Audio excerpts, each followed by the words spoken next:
In 2004, Liam Rourke, a vibrant 19-year-old with a passion for photography and a future that seemed as wide as the Montana sky he loved to capture, vanished without a trace.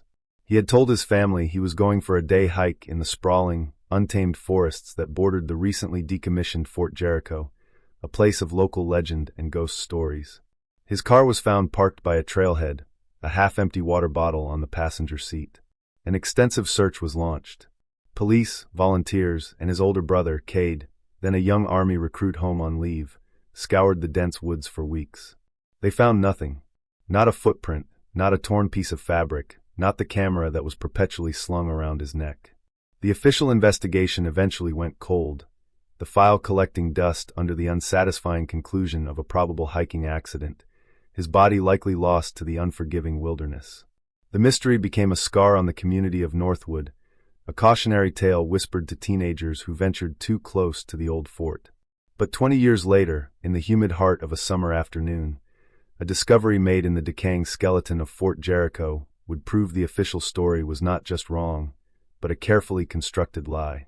Two amateur urban explorers, a college student named Maya with an eye for Gothic decay and her boyfriend Ben, had slipped through a gap in the chain-link fence surrounding the abandoned military base. Their goal was to capture the haunting beauty of neglect, the way nature was reclaiming the concrete and steel of a forgotten war machine. They moved through the silent grounds, their footsteps echoing in the cavernous, empty buildings. Sunlight streamed through grimy windows, illuminating dust motes dancing in the dead air. In a long-abandoned barracks, Building Gamma, Ben noticed something odd. One of the floorboards in the center of the vast, open room was slightly raised, its wood a different shade, less warped than the others surrounding it. Curiosity piqued, he pried at it with the end of his tripod. It came loose with a groan of rotten wood. The air that wafted up from the dark cavity below was stale and foul, an odor of old earth and something else, something deeply unsettling. Maya knelt beside him, aiming the flashlight from her phone into the darkness. The beam landed on a faded olive-drab duffel bag, its canvas stained and mildewed. With a shared look of trepidation, Ben reached into the space and hauled the heavy bag out. It was unexpectedly weighty. As he set it down on the dusty floor, the brittle canvas tore near the zipper. Something white and unnervingly smooth tumbled out, rolling to a stop near Maya's boot. It was a human jawbone. A silent, choking fear seized them both. Ben, his hands trembling, fumbled with the rusted zipper, pulling it open. Inside, nestled amongst a tangle of what were clearly more human bones, was a vintage 35mm camera, its leather casing miraculously intact. Tucked beside it was a water-damaged leather wallet. Maya, her voice a reedy whisper, read the name on the driver's license still visible through the clouded plastic sleeve, Liam Rourke. The past had just violently broken through the floorboards of the present. They scrambled back, away from the bag, their project of capturing decay forgotten, replaced by the horrifying reality of having found it.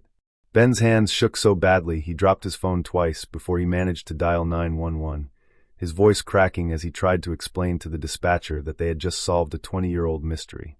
The arrival of the Northwood Police Department shattered the tomb-like silence of Fort Jericho.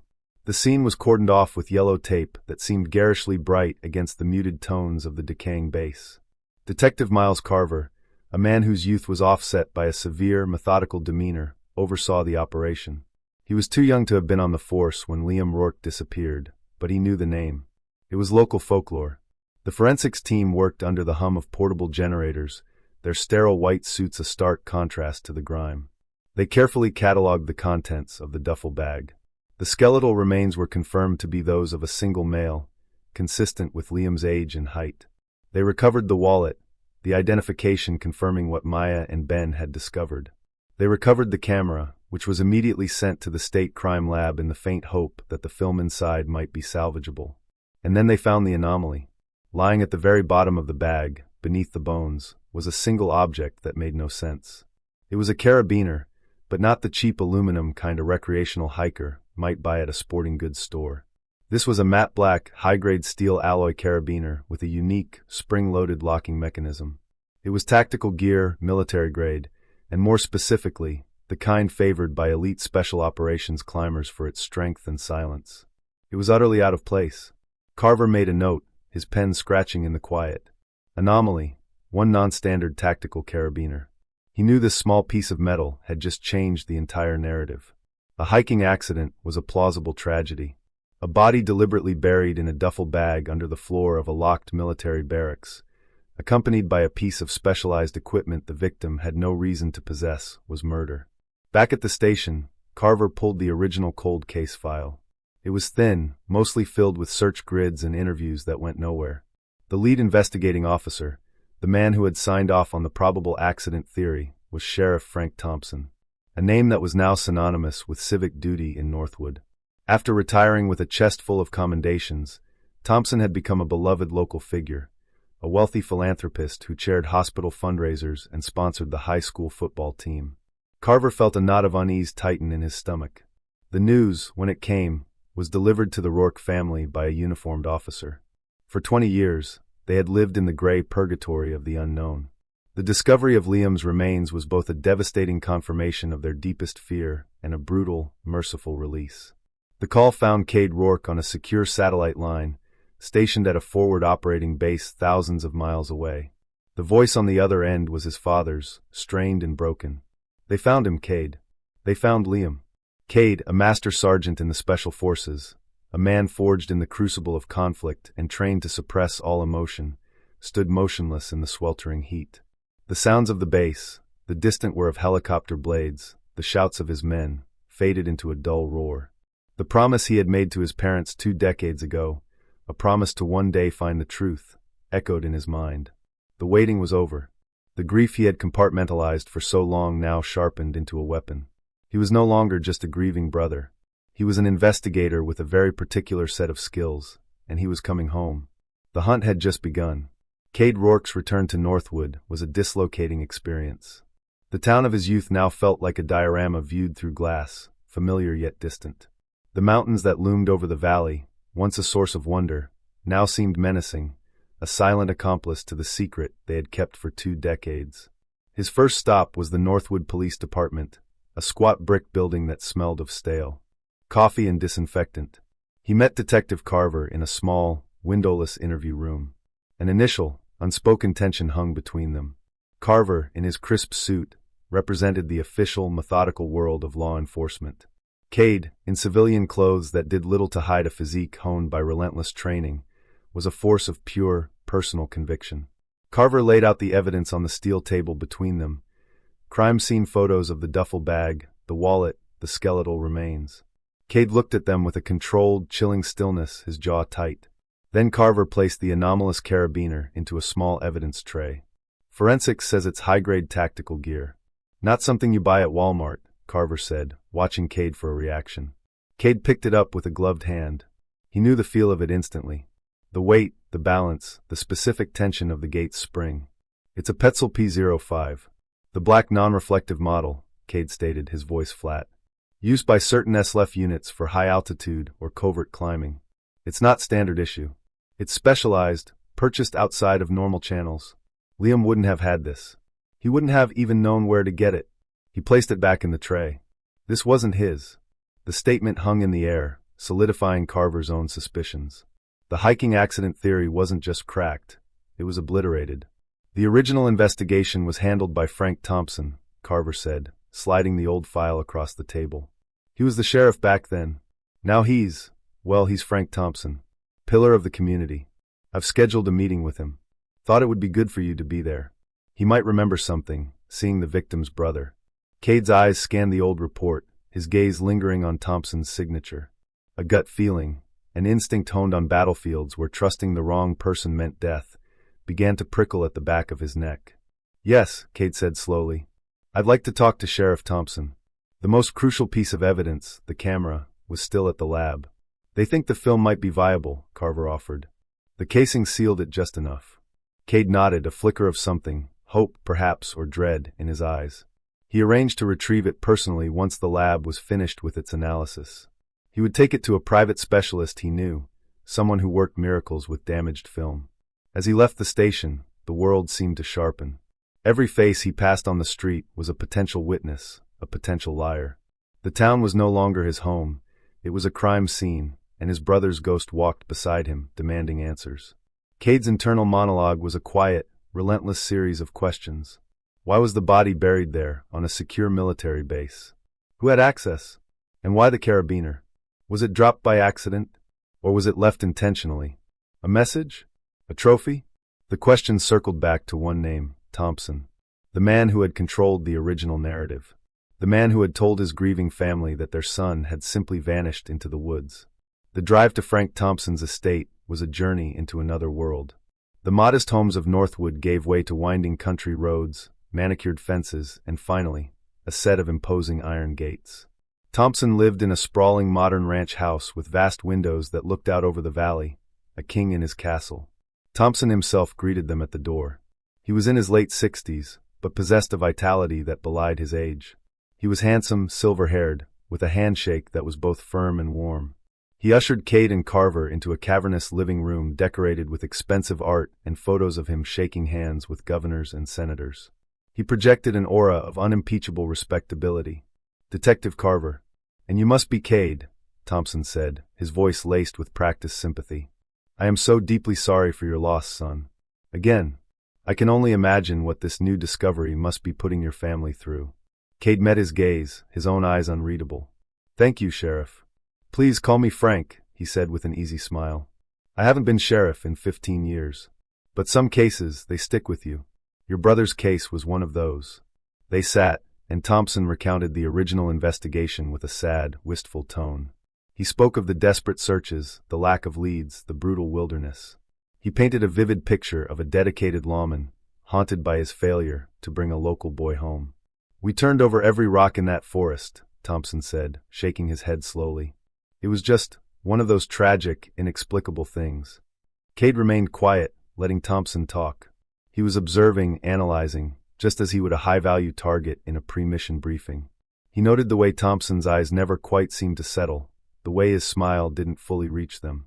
He was using the subtle techniques of conversational intelligence gathering, a skill he'd perfected in far more dangerous rooms than this one. "The body being found at Fort Jericho is a surprise," Cade said, his tone neutral. "Was the base part of the original search area?" Thompson waved a dismissive hand. "We did a cursory sweep, of course. But the place was decommissioned, locked up tight by the feds. We were told access was restricted. Besides, all signs pointed to the National Forest. His car was at the trailhead, miles from the fort's perimeter. What was security like back then?" Cade pressed gently. "Vandalism? Trespassers?" "Oh sure, kids would sneak in sometimes," Thompson admitted smoothly. "But it was mostly just that. Harmless mischief. Nothing that suggested it was being used for hiding a body. It's a ghastly thought." Thompson was a fortress of charm and composure. He had an answer for everything, his narrative seamless. But to Cade, it felt too rehearsed. Too perfect. The gut feeling he'd had earlier was now a screaming alarm. This man wasn't a haunted old cop, he was a performer. As they were leaving, Thompson placed a fatherly hand on Cade's shoulder.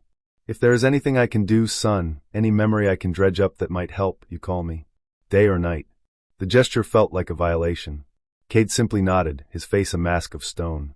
The moment his car door shut, the mask fell away. "He's lying," Cade said to Carver, his voice low and certain. Carver looked surprised. "What makes you say that?" He seemed genuinely upset. "It's not what he said. It's how he said it," Cade replied, his eyes fixed on the retreating image of Thompson's mansion in his rearview mirror. "There's no grief there. Just management." Just then, Cade's phone buzzed. It was an unknown number. He answered. "Mr. Rourke? This is David Chin at Prospect Imaging. Your film is ready." A jolt went through Cade. The past was about to speak.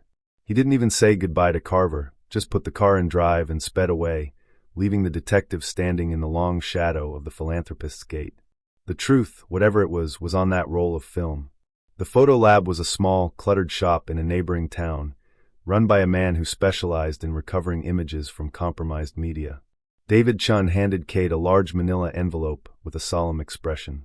"The film was badly degraded," he warned. "But I managed to salvage most of the frames. The last few, they're not great quality. Looks like they were taken in a hurry." Cade thanked him, his hand tight on the envelope. He drove to a secluded spot, overlooking a reservoir, the same one where he and Liam used to skip stones as kids. He couldn't go back to his parents' house with this. Not yet. With the engine off, the silence in the car was absolute. He opened the envelope and slid the glossy prints out. He and Carver had agreed to review them together, but Cade had to see them first. Alone, he thumbed through them one by one. The first 24 photos were heartbreakingly familiar. They were Liam's work, his soul on paper. There were breathtaking shots of the sun filtering through the canopy of the old-growth forest, close-ups of moss on ancient rocks, a self-portrait where he was grinning, the wildness of the woods reflected in his eyes. He had captured the beauty he saw in the world. Then the images changed. The next few were taken inside. The lighting was poor, the focus soft. They showed the interior of one of the Fort Jericho buildings. Then a shot of the back of an unmarked white van, its doors open. Another photo showed crates, plain wooden boxes, being loaded into the van by two men whose faces were obscured by shadows. Liam was no longer a nature photographer. He was documenting something. Cade's heart hammered against his ribs. He flipped to the next photo. It was blurry, a chaotic streak of motion, as if Liam had been startled or was running. And then the last frame. It was the money shot. It was the ghost. The photo was taken from a low angle, as if from behind cover. It was shaky, but the subject, illuminated by a harsh, direct light, was unmistakable. A man in a sheriff's uniform stood with his arms crossed, overseeing the loading of the crates. His face was turned slightly toward the hidden camera, his expression one of cold, detached authority. It was a younger Frank Thompson. The image burned itself into Cade's mind. Thompson wasn't the grieving sheriff who had searched for his brother. He was the reason his brother needed to be found. He wasn't investigating a disappearance. He was managing a crime scene. Liam had stumbled upon an illegal operation, and the man tasked with upholding the law was the one breaking it. The entire official narrative, the 20-year-old lie that had shaped his family's grief, shattered into a million pieces. This wasn't a hiking accident. It was an execution. Cade stared at the photograph, his knuckles white as he gripped it. The quiet grief he had carried for 2 decades had now transmuted into a cold, diamond-hard rage. He started the car and called Carver. "Meet me at the station." "Now," he said, his voice devoid of all emotion except for a chilling, absolute certainty. "I have him." The case wasn't just a murder investigation anymore. It was a conspiracy, and at its center was the most respected man in Northwood. The unveiling had begun. Cade and Carver met in the same sterile interview room, but the atmosphere had changed entirely. The professional distance between them had evaporated, replaced by a shared, grim purpose. Cade laid the final photograph on the table. Carver stared at it, his face paling. The image was grainy, but the face, the uniform, the context, it was undeniable. "My God," Carver whispered, looking from the photo to Cade. He was there. He was running it. The misleading narrative of the tragic accident had been a deliberate, calculated cover-up. Liam Rourke hadn't gotten lost, he had been silenced. They were no longer dealing with a cold case, but an active conspiracy with a powerful, well-connected antagonist. "We can't go through the front door on this," Cade said, his voice low and intense. "Thompson has spent 20 years burying this. He's got friends everywhere, including inside this department. We move officially, he'll know we're coming. Evidence will disappear, witnesses will clam up." Carver, though a man who lived by the book, knew Cade was right. The photo was a bombshell, but a defense attorney could argue it was circumstantial, that Thompson was there on official business. They needed more. They needed something physical, something that tied Thompson directly to the murder. "The carabiner," Cade said, his focus narrowing. "It was out of place. It's a key. If Thompson was running a smuggling ring, he wasn't working alone. Cade still had contacts, deep-state connections from his years in the shadows. He made a call to a former colleague, a man who now worked in a data analysis wing of the intelligence community. He sent a high-resolution photo of the carabiner, asking for a trace. It was a long shot, asking for a favor that bent a dozen regulations, but the man on the other end of the encrypted line owed him. While they waited, Cade's mind was a whirlwind of tactical analysis. He hid the body on the base for a reason, he theorized, pacing the small room. It's a fortress. He controlled the access, he controlled the narrative. Why move the body at all? Why not just bury it in the woods? Because there was something else at that fort. The operation itself. Liam wasn't killed in the woods. He was killed there. The logic was cold but inescapable. The duffel bag, the burial under the floorboards, it wasn't panicked, it was clinical. It was about concealment and control. A few hours later, Cade's encrypted phone buzzed. His contact had come through. The carabiner was not military issue, but it wasn't civilian either. It was part of a small, custom batch ordered in 2003 by a private military contractor called Aegis Logistics. A quick search of Aegis brought up a string of red flags. They were a PMC specializing in asset extraction and security from decommissioned military facilities for the government. They also had a thick file with the Department of Justice, flagged for suspected involvement in the smuggling of surplus military hardware. The connection was explosive. Thompson was likely using his official capacity as sheriff to provide cover for Aegis's black market operations at Fort Jericho. "This is it," Carver said, his eyes wide. "This links him to a motive." "It's not enough," Cade countered. "We need the scene. The real scene. The place where it happened." His intuition, that unshakable gut feeling, was screaming at him. The evidence they needed was still there, waiting in the silence of Fort Jericho. "The police searched that barracks," Carver argued. "They took it apart." "They searched it like cops," Cade retorted. "They were looking for evidence of a past event. We need to search it like operators. We need to look for a hidden footprint, for something that's still active or was designed for repeated use." He looked directly at Carver, his gaze unwavering. "We have to go back. Tonight. Off the books. Just you and me." It was a massive risk for Carver, a career-ending move if they were caught or came up empty. But looking at the photograph of the young, doomed photographer and the cold-eyed sheriff, he knew there was no other choice. They were no longer just investigating a death. They were hunting a monster who wore the mask of a saint. The night was moonless and heavy with the scent of pine and damp earth as Cade and Carver cut the engine of their unmarked sedan a half-mile from the perimeter of Fort Jericho. They moved through the woods with a practiced silence, Cade leading the way, his senses on high alert. He carried a tactical pack with specialized equipment, night vision goggles, a thermal imager, and tools for detecting structural anomalies. This was his world now, the principles of a covert infiltration applied to a murder investigation. They slipped through the same gap in the fence the urban explorers had used. Inside, the base was even more menacing at night, a graveyard of monolithic concrete structures. Cade bypassed the main barracks where Liam's body had been found, his focus elsewhere. "He wouldn't have used the main floor," Cade whispered, his voice barely audible over the crickets. "Too open, too much risk of discovery. He needed a place that was secure, contained, and hidden in plain sight." He led Carver to a smaller, more isolated building designated as a central heating and power station. From the outside, it was just another derelict structure. But Cade's trained eye saw things the initial investigation had missed. "Look," he said, pointing his flashlight beam toward the roofline.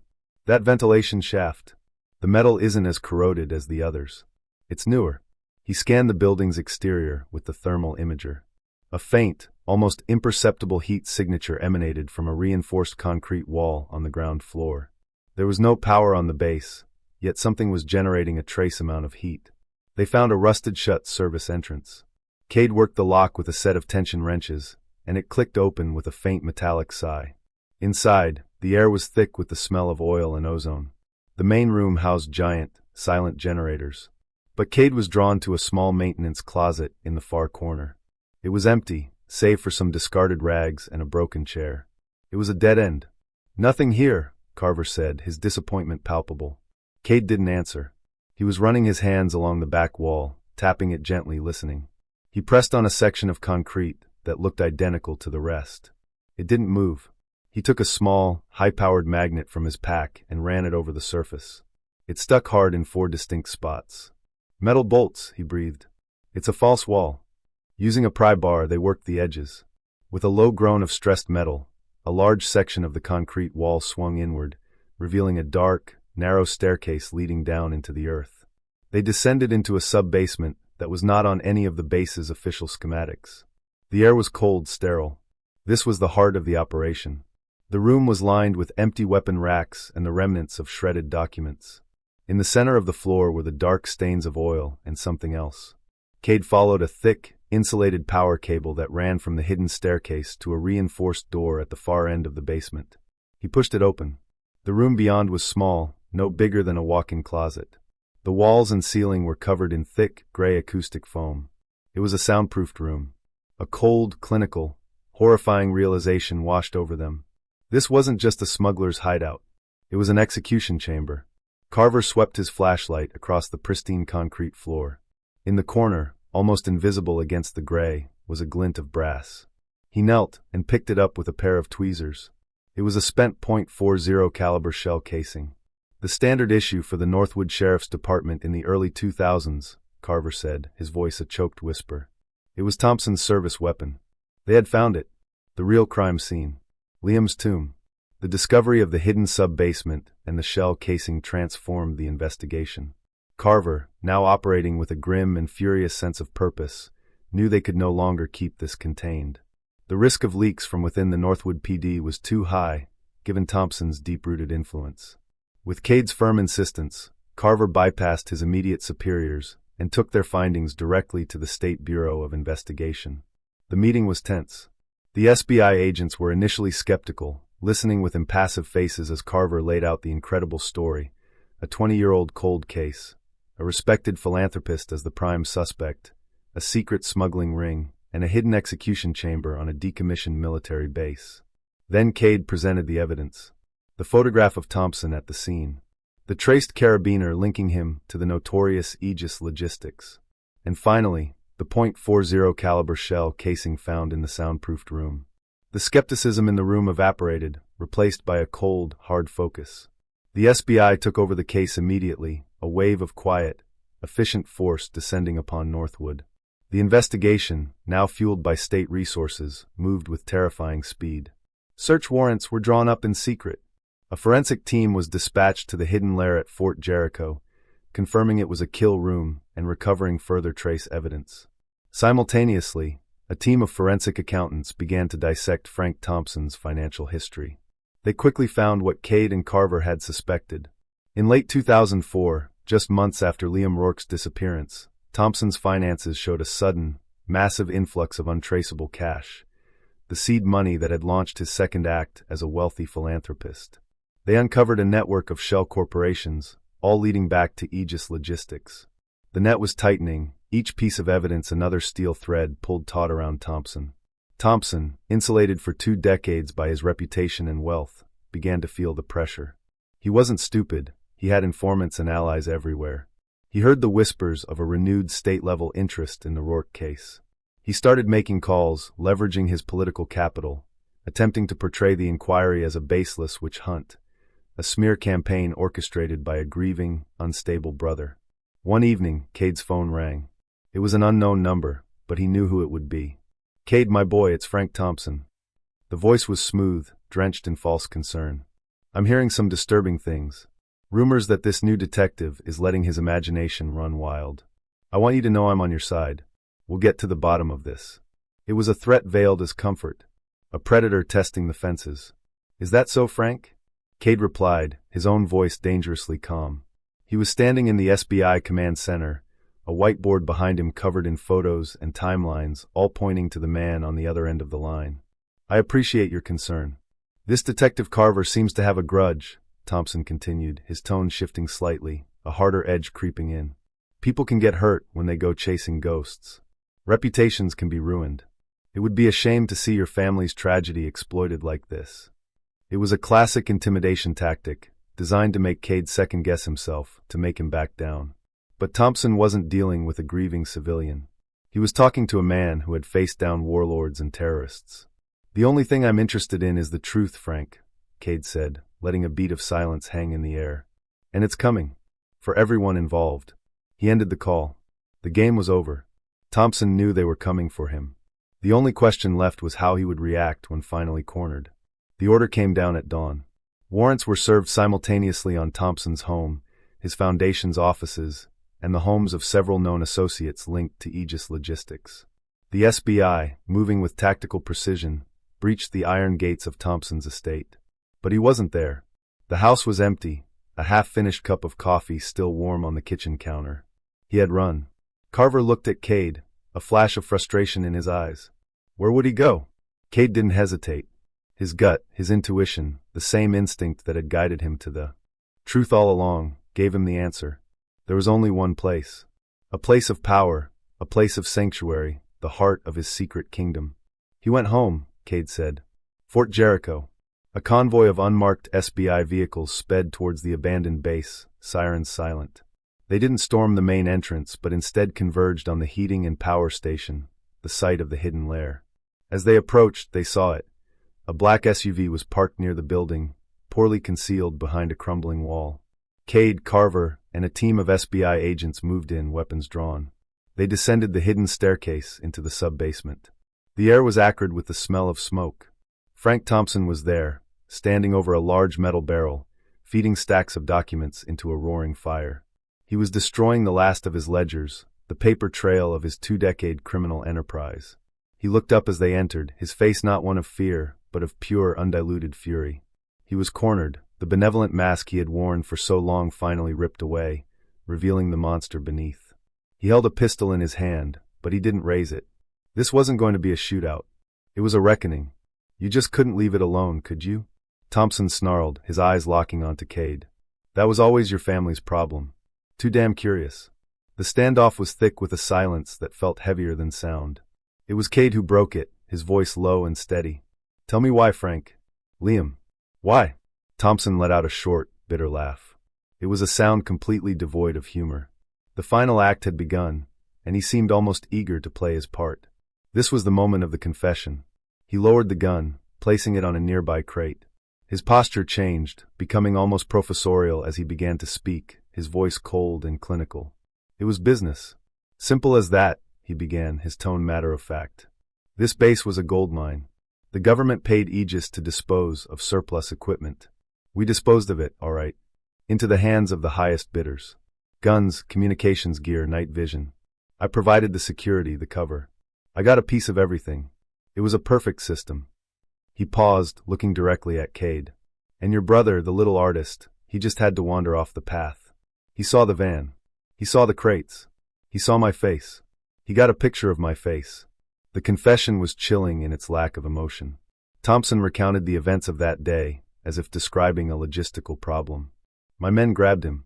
Just a stupid kid with a camera. We brought him down here. He was scared, crying, begging. It was pathetic. He gestured around the soundproofed room. It was clean, efficient. No mess, no witnesses. I did it myself. You can't trust loose ends in this business. I took the film from his camera, or so I thought. The little bastard must have switched roles. I dumped his body, the bag, the wallet, everything, right under the floor of that barracks. No one would ever look there. It was perfect. He then smiled, a grotesque, reptilian twisting of his lips. The carabiner? That was a little gift. A souvenir from an Aegis client. I thought it was a nice touch. An anomaly to confuse anyone who might find him. A little bit of professional flair. He showed no remorse. No guilt. Only the supreme arrogance of a man who believed he was above morality, angered only by the fact that his perfect crime had finally been undone by a ghost in a photograph and a brother who refused to let him lie. The flash of cameras illuminated Frank Thompson's face as he was led from the heating station in handcuffs. The expression was one he had never shown in public, not the warm philanthropist, not the respected sheriff, but a cold, sneering killer, his legacy turning to ash around him. The arrest was the lead story on every national news network. The fall of Frank Thompson was swift and total. His confession, coupled with the mountain of physical and financial evidence, led to a rapid series of arrests. The tendrils of his smuggling operation had reached deep into the community, implicating a city councilman, 2 of his former deputies, and the CEO of a local logistics company. Northwood was forced to confront the rot that had festered beneath its idyllic surface for 20 years. The resolution for the Rourke family was somber and profound. The media circus eventually moved on, leaving them with the quiet, painful reality of their loss. But it was a loss they could finally mourn, stripped of the agonizing questions that had haunted them for 2 decades. They held an official funeral for Liam. It was a clear, crisp autumn day, the kind of day he had loved to photograph. The whole town seemed to be there, their presence a silent apology for believing the lie for so long. Cade stood by the graveside, a quiet pillar of strength for his parents. When the service was over, and people began to disperse, he stepped forward. He reached into his coat pocket and pulled out a single, pristine 8x10 photograph. It was not the damning picture of Frank Thompson. It was one of the first photos from Liam's final roll of film, a magnificent, breathtaking shot of the sun rising over the jagged peaks of the mountains, its golden light spilling into the valley below. It was a photo full of life, promise, and beauty. Cade gently placed the photograph on the polished wood of the casket. His promise was fulfilled. He had found his brother, and he had brought him justice. The hunt was over. He could finally be what he hadn't been allowed to be for 20 years. Just a brother, grieving the boy who was lost. He looked up from the grave, his gaze sweeping over the same mountains that had once seemed so menacing. Now they just seemed peaceful. A single tear, a solitary testament to 2 decades of pain, love, and unwavering determination, traced a path down his weathered face before being carried away by the wind. The sky was clear, and for the first time in a long time, Cade Rourke felt a sense of peace. The ghost of Fort Jericho could finally rest.